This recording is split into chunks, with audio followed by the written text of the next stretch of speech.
સુરતના ગોપીપુરા નવા રોડ પાસે ગત મોડી રાત્રે એક યુવક પર 3 જેટલા માથાભારે શખ્સોએ જીવલેણ હુમલો કરતા ચકચાર મચી જવા પામી હતી। ઘટનાને પગલે પોલીસ દોડતી થઈ ગઈ હતી। શહેરમાં કાયદો અને વ્યવસ્થા લથડતા ગુનાખોરીનો ગ્રાફ વધ્યો છે। શહેરમાં ખુલ્લેઆમ ગુનેગારો ગુનો કરવા અચકાતા નથી, તો બીજી તરફ પોલીસ ગુનેગારો પર અંકુશ મેળવવા કડક પગલાં ભરી રહી છે, છતાં ગુનેગારો પર પોલીસનો ડર રહ્યો જ નથી। જી હા, ગત મોડી રાત્રે ગોપીપુરા નવા રોડ પર એક યુવક પર માથાભારે શખ્સોએ જીવલેણ હુમલો કર્યો। સદનસીબે યુવકનો આબાદ બચાવ થયો હતો। વધુમાં ફરિયાદી શુભમ રાણાએ જણાવતા કહ્યું કે અગાઉ તેઓ માથાભારે ભૂપેન્દ્ર ઉર્ફે ભોપા અન્નો અને પકા નામના માથાભારે શખ્સોએ અંગત દુશ્મની રાખી જીવલેણ હુમલો કર્યો હતો। અગાઉ આરોપી હત્યાના ગુનામાં જેલ પણ જઈ આવ્યો છે। વધુમાં તેમણે કહ્યું કે આરોપીઓ સામે અથવા પોલીસ દ્વારા કડકમાં કડક કાર્યવાહી થાય તેવી માંગ કરી હતી। રાણા શુભમ ભૂપેન્દ્રભાઈ, શું ઘટના ઘટી તારા જોડે? મેં એ લોકો આજના પહેલાં બેસતો હતો, ચકનું બકનું લાવતો હતો, પછી મારા ઘરની જે પરિસ્થિતિ ખરાબ થઈ ગઈ તો મેં કંઈ નોકરીએ લાવી ગયા બીજી સાઈડ ખમણ વમણની લારી પર।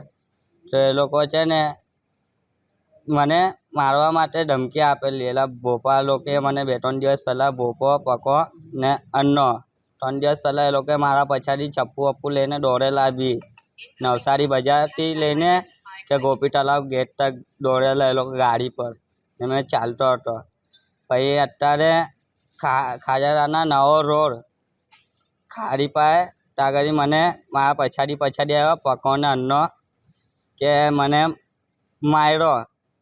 પછી એ લોકોએ મને એમ કીધું, ધમકી આપી કે મને છે ને ભોપાએ મારવા માટે મોકલો। પકાએ એમ કીધું કે ભોપાએ અમને મારવા માટે મોકલા તેને। કઈ વસ્તુથી માર્યો?